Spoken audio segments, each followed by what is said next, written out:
Welcome to the Conscious Hour. What's the Conscious Hour?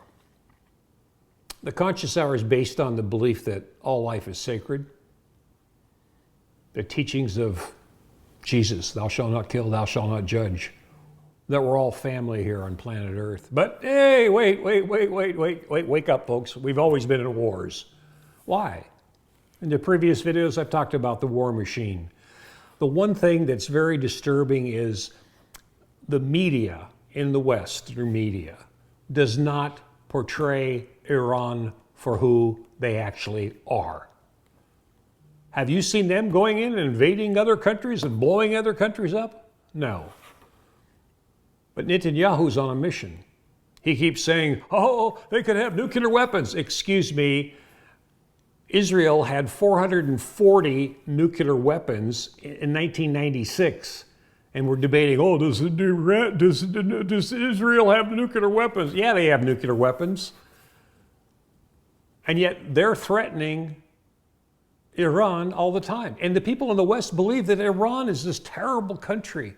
And they show videos of, oh, look, the women have to wear headscarves and, oh, they're being deprived of their, excuse me.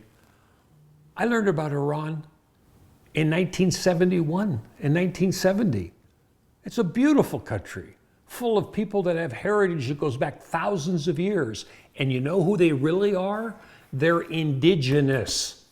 Just like the Palestinians, indigenous. They're from there. They've been there for thousands of years. Look at Yemen. We bombed the shit out of Yemen for no reason. We called them terrorists. They aren't terrorists. They were protecting the sovereignty of the indigenous people of the region. They said, no, you're going to bring supplies in and give it to Israel so you can kill more people? No, we're going to stop you bringing ships in to help you understand we're done with a genocide. But we have to have a mindset here, folks. We have to believe in something. If you're religious and you believe in the teachings, thou shalt not kill and thou shalt not judge, then let's embrace the world and bring the world together. Iran is not the problem. We know who the problem is. It's clearly identified, and even Trump now has trying to cut ties with Netanyahu. Those are his words, but there's a lot of money behind it. And I'm going to start off with this video. Like I said, Mohammad Jawad Zarif is an Iranian diplomat. He held senior positions in Iran. And he has been one of the leading figures in terms of negotiations when it comes to Iran's foreign policy. So he shared this on his X account yesterday. Salam, shalom.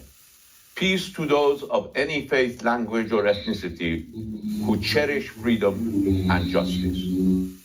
Greetings to the followers of all religions and all children of Abraham, regardless of their creed, ethnicity, or language. Shalom to my fellow Iranians of Jewish faith and all followers of Prophet Moses across the globe. I begin in the name of our one compassionate and merciful God to remind us all of the urgency of preventing the spread of war, bloodshed, plunder, and oppression. I speak to you, Jewish people across the world, as a citizen of an ancient nation with a rich history of tolerance and humanity. For over 2,000 years, my nation has been a symbol of peaceful coexistence among various religions, cultures, languages, dialects, races, and ethnicities. Supporting the oppressed, the displaced, and those seeking refuge from genocide has always been a trait of my nation in its long and proud history. Liberating the Jews suffering under the Babylonians over 2,600 years ago. Receiving Jews displaced by the Nazis and fascists during World War II. Opening its arms to millions of Afghans fleeing foreign occupation and assisting Palestinians, Lebanese, and Syrians displaced by aggression and apartheid. We Iranians throughout history have sought peace but defended our land, absorbed occupiers in our culture, and never stopped supporting the oppressed. My fellow human beings, a few years ago, I had the honor of contributing to a unique achievement of multilateral diplomacy to end the manufactured crisis over Iran's peaceful nuclear program. Yet Netanyahu, who himself had contributed to the manufacturing of this crisis, made it his historic mission to obstruct and kill the nuclear deal, an agreement that would have ensured that the wolf this habitual liar was always crying about would never come to town. That agreement could have been the foundation of a new era of peace, tranquility, regional cooperation, and freedom from threats, conflicts, and escalating tension. However, before too long, Netanyahu and his Zionist and extremist cohorts succeeded in their satanic effort to rob the region and the world of this historic opportunity, standing on the wrong side of history. Standing on the wrong side of history again, Netanyahu and his regime, along with Israel's Western enablers, have unleashed the machinery of death and destruction in the region, causing carnage and crimes against humanity in a genocidal campaign that has murdered over 50,000 civilians, including over 10,000 children. But resistance to occupation will not die by killing children or even its leaders. I am confident that for all good human beings of Jewish faith and origin, a terrorist regime whose record has nothing but apartheid, genocide, carnage, looting, and systematic violence cannot represent Judaism, a divine Abrahamic religion that we all respect. Rather, this regime and its practices are simply reincarnations of the darkness of Nazism and fascism. Dear friends, sisters, and brothers, aggressive Zionism is nothing but an expansionist secular movement, deceitfully using Judaism to advance its colonial and racist agenda. It abuses the memories and blood of Jewish victims of the Holocaust who perished during World War II, while Zionism itself is nothing but racism, chauvinism, militarism, terrorism, expansionism, apartheid, and hatred against other nations and religions.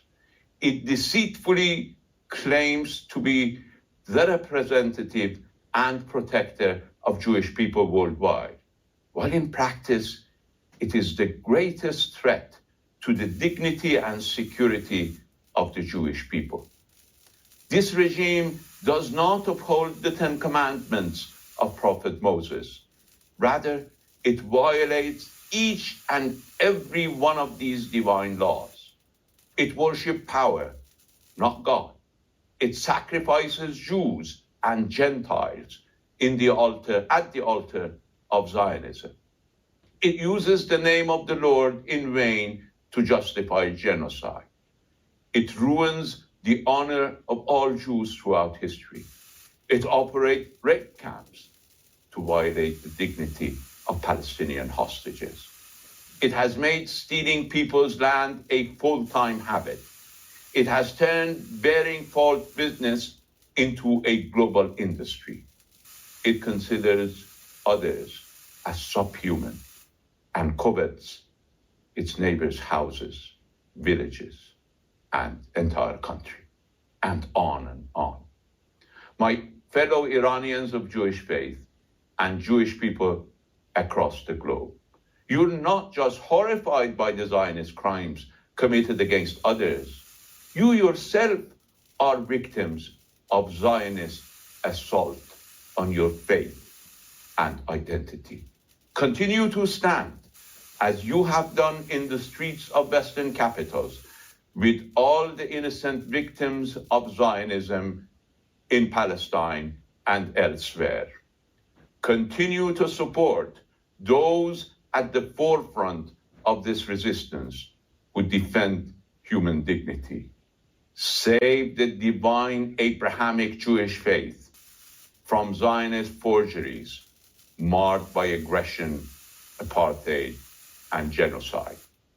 As you stand for humanity, consider the Iranian nation your ally in this noble and just resistance. May God bless us all.